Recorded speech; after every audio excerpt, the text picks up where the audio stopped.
Morning students, and I said great morning. I'm your psychology teacher Dhruv Gupta, and last time we talked about psychology as social science, and today we are going to talk about understanding mind and behavior. If you want to understand psychology, you have to understand the connection between mind and behavior, and today we are going to talk about this chapter, and it is very important and you have to give concentration on that. Okay, so I'll start. You will recall that psychology was once defined as the science of mind. पहले ऐसा कहा जाता था कि psychology मनोविज्ञान है, कि सब मन का विज्ञान है, ऐसा कहा जाता था. फॉर मैनी डेकेड्स, काफ़ी दशकों तक, the mind remind a taboo in psychology because it can not be defined in concrete behaviour terms और its location could not be indicated. अच्छा, अब इसका मतलब समझो. फॉर मैनी डेकेड्स मतलब काफ़ी दशकों तक, दशक मतलब 1 से 10 साल का जो पीरियड होता है उसको दशक बोलते हैं, उसको डेकेड बोलते हैं. तो for many decade the mind remind a taboo, मतलब एक टैबू की तरह रहा. But taboo in the sense एक क्या बोलते हैं उसको, उसका कोई मतलब नहीं रहा इन psychology because it can not be defined in a concrete behavioural terms. वो कोई कॉन्क्रीट बिहेवियरल के टर्म्स में माइंड और बिहेवियर का कोई कनेक्शन है या फिर माइंड कहाँ होता है ऐसा कुछ पता नहीं चला, और its location could not be indicated. हमें पता है कि हमारा ब्रेन कहाँ पे होता है, स्कल के अंदर हमारा ब्रेन होता है. ओके, पर ब्रेन में कहाँ पे मन है, जैसे कि ब्रेन के 4 लोब्स होते हैं. मैं वापस से भी बताऊंगा, इसकी मैं आपको डायग्राम भी बताऊंगा so you can understand very well. So first lobe is frontal, then second is parietal, then occipital, and जो नीचे होता है उसको बोलते हैं टेम्पोरल लोब. ओके, जब आप ब्रेन की मैं आपको इमेज बताऊंगा तब आपको पता चलेगा ये 4 लोब्स होते हैं. तो हमने क्या देखा, for many decades the mind remind a taboo in psychology. Taboo मतलब एक रोक लगी हुई थी कि सबने मानना छोड़ दिया कि सिर्फ माइंड का ही नहीं है, और भी कुछ उसके अंदर हो सकता है, सिर्फ माइंड नहीं है. Okay, because it could not be defined in a concrete behaviour terms और its location could not be. मन हम देख नहीं पाते थे ना कि कहाँ पे ब्रेन है, पर मन कहाँ पे है वो नहीं फाइंड आउट कर सकते थे. वो कौन से लोब में है वो हम नहीं फाइंड आउट कर सकते थे. Okay, if the term mind has return to psychology, जब माइंड वापस से साइकोलॉजी के अंदर आया, we should thank neuroscientist like Sperry and physicist like Penrose.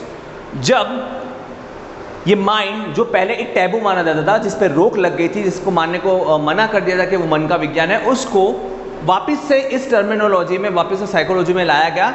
And thanks we should thank neuroscientist like Sperry and physicist like Penrose. Neuroscientist मतलब आप जानते हो कि जो ब्रेन के बारे में बताते हैं, ब्रेन के वैज्ञानिक होते हैं उनको, और फिजिक्स मतलब भौतिक वैज्ञानिक. तो उन्होंने तो न्यूरोसाइंटिस्ट स्पेरी और फिजिसिस्ट लाइक पेनरोज ने बताया, उन्होंने बताया कि नहीं, माइंड होता है, it is existed. Okay, who had given it the respect which it deserve and now has. उसने उसी चीज़ को, मन को वही इज्जत दिलाई, वही जगह दिलाई. उसको उन्होंने बताया कि नहीं, साइकोलॉजी मन का विज्ञान है, उसमें मन का एक अस्तित्व है, ब्रेन है, वहाँ पे मन आता है, but it is invisible, we can't find out. Okay, so it's like a invisible thing, software जैसा है. मन हमारा ब्रेन हार्डवेयर है, जैसे कि हमारे कंप्यूटर में हार्डवेयर होते हैं, और सॉफ्टवेयर है जो हमें दिखाई नहीं देते. हम सॉफ्टवेयर हम जिसको हम छू नहीं पाते. Okay, so there are scientist in various discipline including psychology who thinks that a unified theory of mind is a possibility. कुछ साइंटिस्ट थे जिन्होंने माना साइकोलॉजी के अंदर, उन्होंने सोचा कि माइंड के रिलेटेड भी कोई एक थियरी होनी चाहिए, क्योंकि थियरी के बिना तो कोई भी चीज़ होती ही नहीं है. मतलब हर एक चीज़ को दर्शाने के लिए एक थियरी होती है, तो एक थियरी होनी चाहिए, ऐसा पता चला. Okay, although still is far away, अभी उसके बारे में हम सब जानेंगे. So first of all, what is mind? So what is mind and is it the same as brain? Mind क्या है? वो एक दिमाग की तरह है? नहीं, ऐसा नहीं बनाया. It is true that mind can not exist without brain. हाँ, ये बात सही है कि ब्रेन नहीं होगा तो माइंड भी उसके अंदर नहीं होगा, क्योंकि कहीं ना कहीं मन ब्रेन के अंदर है, पर we can't locate that particular place के नहीं ये फ्रंटल लोब में होगा, ओसिपिटल लोब में होगा, या टेम्पोरल लोब में होगा, या पैराइटल लोब में होगा. Okay, so it is true that mind cannot exist without brain, but mind has या is लिखा हुआ है, पर mind has a separate entity. Entity मतलब mind की भी एक पर्टिकुलर जगह है, वो कहीं पे भी रहता है, पर हमको पता नहीं कौन सी लोकेशन है, पर है सही. ओके, सेपरेट एंटिटी मतलब जगह. This can be appreciated on account of severe interesting cases that have been documented. अब हम कुछ केसेस, बहुत ही इंटरेस्टिंग केसेस के थ्रू समझेंगे कि मन क्या है और ब्रेन क्या है, और ब्रेन और मन के बीच का डिफरेंस क्या बताया जा रहा है और किस तरह से ये थियोरी चलती है. So the some patients whose occipital lobe, मैंने आपको बताया कि 4 लोब्स होते हैं, फ्रंटल, पैराइटल, ऑसिपिटल सबसे पीछे वाला, और सबसे नीचे होता है टेम्पोरल लोब.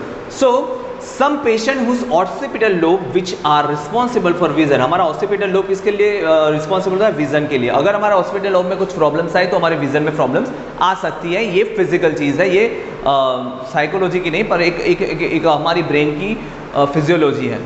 फिजियोलॉजी आप समझते हो ना, फिजियोलॉजी है वो एक. Okay, which are responsible for vision were surgically removed have been found to be responding correctly to location and configuration of visual cues. Okay, which are responsible for vision were surgically removed. कुछ patients थे जिसमें occipital lobe surgically निकाल दिया गया brain में से. were surgically removed have been found to be responding correctly to the location and configuration of visual cues. फिर भी अगर हम क्योंकि ऑसिपिटल लोब वो विजन के लिए माना जाता था, फिर भी अगर ब्रेन उसके अंदर से ऑसिपिटल लोब को निकाल दिया गया, फिर भी जो इंसान के अंदर से वो ऑसिपिटल लोब निकाल दिया गया था, उसमें हर एक चीज़ को रिस्पॉन्ड करने की, करेक्टली टू द लोकेशन, कहाँ पे उसका लोकेशन है, और कॉन्फ़िगरेशन ऑफ क्यूज के द्वारा वो उसको पता चल सकता था कि ये चीज़ यहाँ पे है और ये चीज़ वहाँ पे है. समझ में आ रही है? मैं वापस से आपको समझा रहा हूँ. ऑसिपिटल लोब निकालने के बावजूद भी, जिसके अंदर क्योंकि ये मन को दर्शाता है, जब हमारा ब्रेन निकल जाता है तब मन तो होता ही है, तो मन हमको कुछ सिग्नल्स देता है, क्योंकि हमारा पहले ऑसिपिटल लोब था जिसकी वजह से हमारी विजन चल रही थी, फिर ऑसिपिटल लोब को निकाल दिया गया, और फिर वो देखा गया कि वही इंसान करेक्टली लोकेशन और कॉन्फ़िगरेशन कर रहा है उस चीज़ों को, और कुछ क्यूज़ के आधार पे कुछ उसको हिंट मिलती है, उस हिसाब से वो उसको पहचान सकता है चीज़ों को.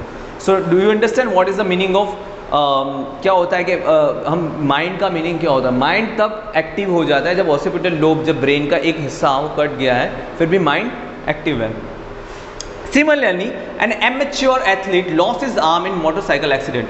एक प्रोफेशनल एथलीट अपने आर्म मतलब हाथ, लॉस्ट हिज आर्म मतलब एक हाथ मोटरसाइकिल एक्सीडेंट में खो देता है, but continue to feel an arm and also continue to feel its movement. फिर भी वो अपनी आर्म की मूवमेंट को फील कर सकता है, और अपने आर्म की मूवमेंट है, अभी भी मेरे पास आर्म है, ऐसा वो साइकोलॉजिकली सोचता है. फिजिकली तो उसका हाथ चला गया है मोटरसाइकिल एक्सीडेंट के अंदर, that is true. Okay, but continue to feel an arm and also continue to feel its movement. वो कैसे हुआ? वो मन के द्वारा होता है, क्योंकि हमने हमारा हाथ बहुत बार यूज़ किया होता है, उसके बाद हमारा हाथ कट जाता है, फिर भी हमको लगता है कि नहीं हमारा हाथ है. वो हमको मन दर्शाता है, हमारा मन उसको इंडिकेशन देता है, मन हमको सिग्नल्स देखता है, इसकी वजह से हमको पता चलता है कि हाथ है. ओके, हाथ वैसे फिजियोलॉजिकली नहीं होता, साइकोलॉजिकली हमें फील होता है. यहाँ से शुरू होता है साइकोलॉजी. ओके, जब उस इंसान जिसका हाथ कट गया था, एक इमेच्योर एथलीट, दैट मीन्स एक प्रोफेशनल एथलीट जिसका हाथ कट गया था और वो फील कर सकता था अपनी मूवमेंट्स की हाथ को, उसको जब कॉफ़ी ऑफर करने में आई, जब उसको कॉफ़ी देने में आई, सो हिज फैंटम आर्म मतलब जिसका फैंटम मतलब जिसका वो आर्म था नहीं, मतलब इनविजिबल आर्म मतलब जो कट चुका था वो वाला arm, reach out to the coffee cup and when someone pull it away he protested. अच्छा, वो अपने आप को ऐसे, उसका हाथ यहाँ तक कटा हुआ था, फिर भी वो ऐसा मानता था कि नहीं मेरा ये हाथ है, और वो हाथ को ऊपर ले जाके कॉफ़ी पकड़ने के लिए जाता था, और कोई उसको बोलता कि नहीं यार तेरे हाथ नहीं है, तो वो प्रोटेस्ट कर देता था, नहीं मेरा हाथ है, क्योंकि उसका मन अभी तक मानने के लिए तैयार ही नहीं है, उसका मन रेडी ही नहीं है कि मेरा हाथ कट चुका है. Clear? His phantom arm reached out to the coffee cup and when someone pulled it away he protested. मैंने बताया ना कि कोई इसको बोलता था कि नहीं है तुम्हारा हाथ नहीं है, कि चलो इसको हटाओ, इससे ये हाथ से लो, तो वो प्रोटेस्ट करने लग जाता था, आर्ग्यूमेंट करने लग जाता, गुस्से हो जाता कि नहीं मेरे हाथ है. There are other similar cases documented by neuroscientists. Okay, कुछ दूसरे भी cases है. There are other cases which is documented by the documented by the neuroscientists. A young man who suffered brain injury in an accident. एक आदमी था, एक youngster था जिसको ब्रेन इंजरी हुई थी एक्सीडेंट में. After he return home from the hospital, जब वो हॉस्पिटल से वापस आया, ही क्लेम, उसने बताया that his parents had been replaced by their duplicates. अब जब उसको ब्रेन में इंजरी होती है तब, और वो जब घर पे आता है हॉस्पिटल से, तब उसकी याददाश्त चली गई है या फिर उसको ऐसा भ्रम होता है कि उसके पेरेंट्स किसी और पेरेंट्स के साथ, डुप्लीकेट पेरेंट्स के साथ रिप्लेस कर दिए गए, बदल दिए गए. अब ये चीज़ें ये इफेक्ट कौन पैदा करता है? ये हमारा मन पैदा करता है. ओके, सो मन से ये सारी चीज़ें पैदा होती हैं. सो समझ में आया? तो उस यंग मैन को क्या लगा? Young man who suffered from brain injury and in an accident, after he return from the hospital, claim that his parents had been replaced by duplicates. तो समझ में आ गया इतना? They were imposters. In each of cases, the person had suffered from, ये एक third case हम देखते हैं. In each of these cases, the person had suffered from damage of a part of the brain, but his mind had remained intact. कई बार ऐसा होता है कि ब्रेन में इंजरी होने के बाद भी हमारा माइंड तो एक्टिव होता है, क्योंकि माइंड की कोई लोकेशन बताई नहीं गई, माइंड कोई फिजिकल फॉर्म में है ऐसा अभी कुछ साबित हुआ नहीं है, फिर भी माइंड की कोई इफेक्ट होती है. जैसे हवा हमें दिखाई नहीं देती पर हमें फील होती है, इस तरह से माइंड है हमारा पर हमें फील होता है, हमें दिखाई नहीं देता. Do you understand what I mean?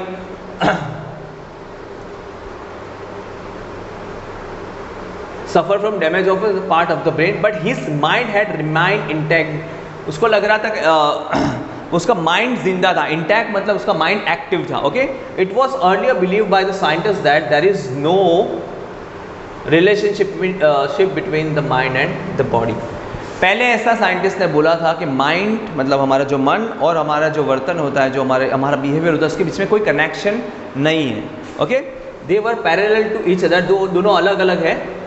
Result studies, okay, I just want to tell you, okay, recent studies in effective neuroscientists have clearly shown that there is a relationship between mind and behavior. Recently studies हुई, कुछ research हुए neuroscience के अंदर, और उसने clearly बताया कि there is the relation between mind and behaviour. Okay, so it has been shown that using positive visualisation technique and feeling positive emotion one can bring about significant change in bodily process. अच्छा, अब मैं conscious और subconscious mind की आपको बात करूंगा जो हम बोर्ड पे आगे पढ़ेंगे, पर मैं उससे पहले आपको बता दूं कि माइंड और बॉडी में रिलेशन है वो कैसे हमें पता चला.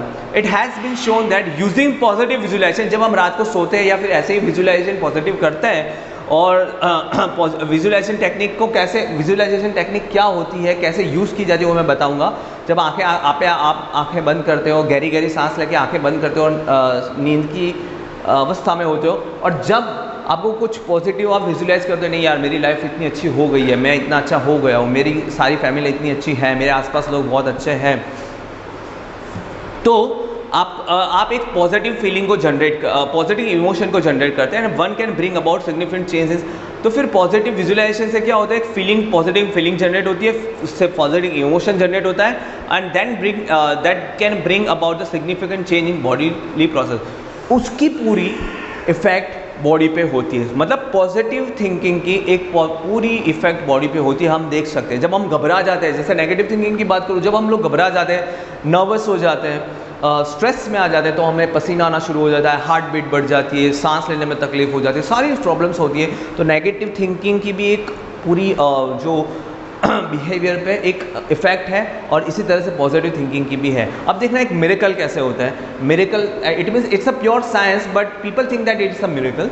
Okay, in this studies which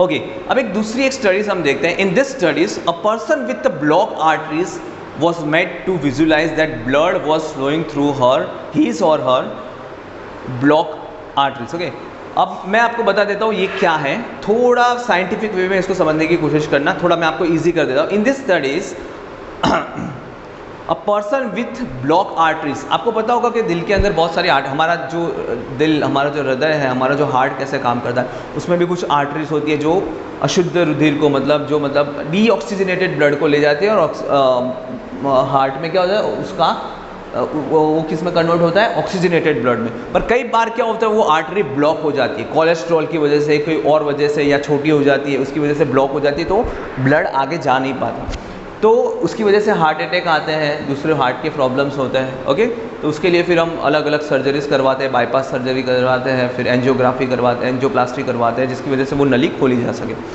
In this studies, a study with the patient, in the study, person with the blocked arteries was made to visualize that। अब जिसकी आर्टरीज ब्लॉक थी, तो उसने ऐसा विजुलाइज किया कि नहीं, मेरा ब्लड फ्लो सही से हो रहा है, सही से जा रहा है, जा रहा है, जा रहा है, जा रहा है, जा रहा है, जा रहा है, जा रहा है, जा रहा है, ऐसा रोज़ विजुलाइज करने लग गया। रोज़ विजुलाइज हार्ट की एक इमेज बनाता था, उसके हिसाब से वो सोचता था कि नहीं यार, मेरा ब्लड सही से फ्लो कर रहा है, सही से फ्लो कर रहा है। सोचे अपने आप को उसने positive affirmation, positive visualisation, positive command दी अपने आप को, और पॉजिटिव थिंकिंग के साथ उसकी बॉडी में क्या पॉजिटिव चेंज है वो हम आगे देखते हैं।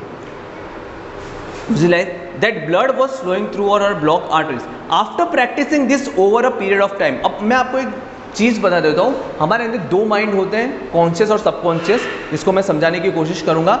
जो हमारा सबकॉन्शियस माइंड होता है वो बहुत पावरफुल होता है, जिसकी पावर 90% होती है, जबकि कॉन्शियस माइंड की पावर 10% होती है। और हमारा कॉन्शियस माइंड ही हमारे पूरे शरीर के डिसीजन ले सकता है, जबकि सबकॉन्शियस माइंड उस जो भी डिसीजन आए उसको ओबे करता है या फॉलो करता है। तो हमारी सबकॉन्शियस माइंड की पावर इतनी पावरफुल है, जैसे हम जब रात को सोते हैं तो हमारा कॉन्शियस माइंड बंद हो जाता है और सबकॉन्शियस माइंड स्टार्ट हो जाता है। तो हम सबकॉन्शियस माइंड क्या है, वो अच्छे या बुरे में, राइट और रॉन्ग में डिफरेंस नहीं कर पाता। ओके, तो ये इसकी एक बड़ी चीज़ है सबकॉन्शियस माइंड की। तो जब हम लोग सोने के लिए जाते हैं तो हमारा कॉन्शियस माइंड धीरे धीरे बंद हो जाता है और सबकॉन्शियस माइंड एक्टिव होने लग जाता है। तो जब सबकॉन्शियस माइंड, जब सोते समय हम सबकॉन्शियस माइंड को जैसे कमांड देंगे, जिस तरह के पॉजिटिव कमांड देंगे, उस तरह का हमारा शरीर बनेगा।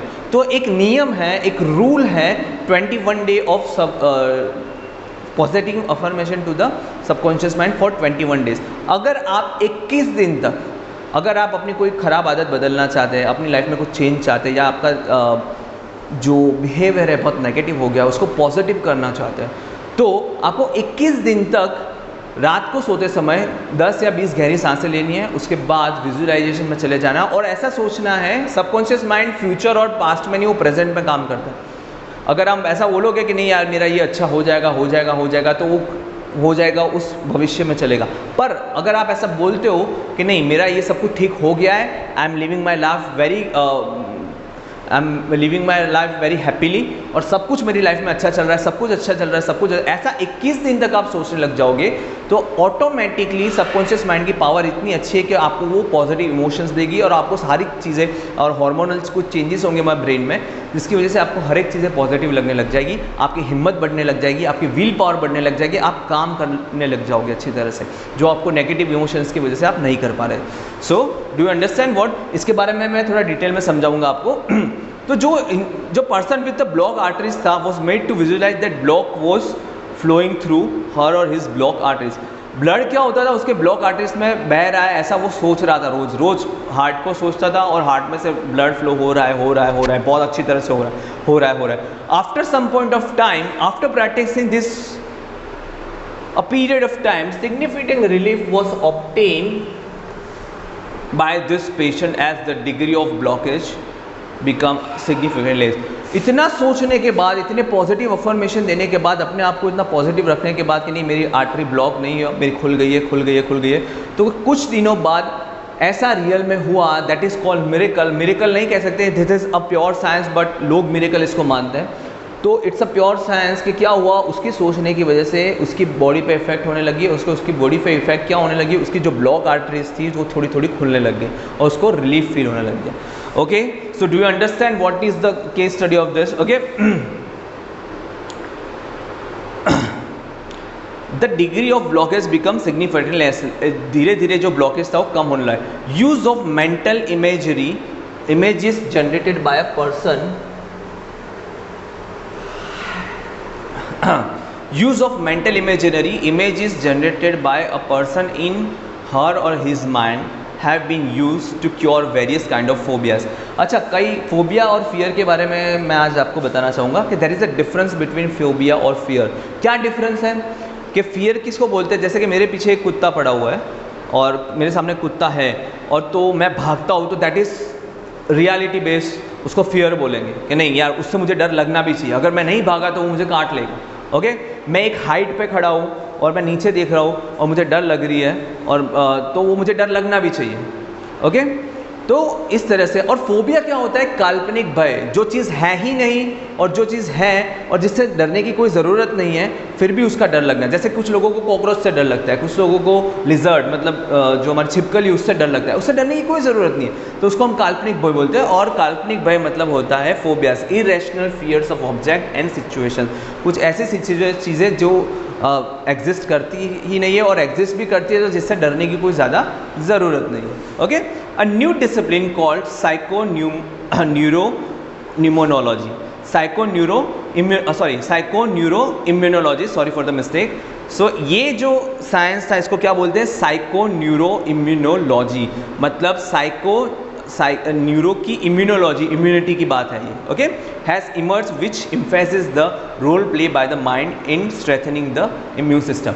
अब मैं आपको बताऊं, जैसे मैं एक एग्जांपल देना चाहता हूँ आपको कि कई बार क्या होता है कि जैसे अभी की सिचुएशन से रिलेवेंट करके इस सब्जेक्ट को देखा जाए तो अभी कोरोना की सिचुएशन बहुत हाई लेवल पे, पिक लेवल पे, बहुत लोगों को कोरोना हो रहा है, बहुत लोग कोरोना से पीड़ित हो रहे हैं, कोरोना के चंगुल में आ गए हैं, ट्रैप में आ गए। फिर भी जिस लोगों की मेंटल इम्यूनिटी बहुत पावरफुल है और जो अपना ध्यान भी रख रहा है, ऐसा नहीं है कि प्रिकॉशंस भी रखने पड़ते हैं, पर जिसकी मेंटल इम्यूनिटी हाई है कि नहीं यार चलो कुछ नहीं होगा, मेरी इम्यूनिटी अच्छी है, कुछ नहीं होगा, देखा जाएगा, मैं अपने प्रिकॉशंस तो ठीक से ले रहा हूँ ना, सब कुछ ठीक से कर रहा हूँ तो मुझे कोरोना नहीं होगा। पर कुछ लोग ऐसे भी होते हैं जो कोरोना से बहुत डर गए, उनको लगता है कि इसको कोरोना हो गया तो मुझे भी कोरोना हो सकता है, तो वो इतनी प्रिकॉशंस लेने के बावजूद भी उन्हें कोरोना हो सकता है, क्योंकि उनकी मेंटल इम्यूनिटी, जैसे हमारी इस बॉडी की एक इम्यूनिटी होती है, वो इम्यूनिटी डाउन हो जाती है तो हमें अलग अलग प्रकार के रोग मतलब डिसीज़ होना शुरू हो जाता है, जैसे malaria, typhoid, cancer, ads.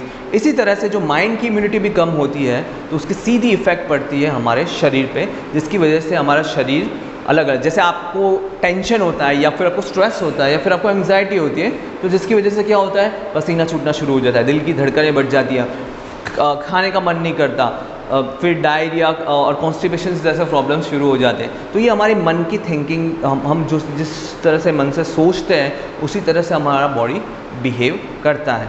Okay, कई बार आपको ऐसा लगा होगा कि मुझे भूख नहीं लग रही टेंशन की वजह से, और जब आपका टेंशन वो दूर हो जाए तो आपको एकदम से भूख लगने लग जाती है। जब आपके पास टेंशन और स्ट्रेस बहुत होता है तो आपको ऐसा लगता है कि नहीं मुझे दुनिया की कोई चीज़ें अच्छी नहीं लग रही, सब चीज़ें बेकार लगने लग जाती है और किसी चीज़ में इंटरेस्ट नहीं आता।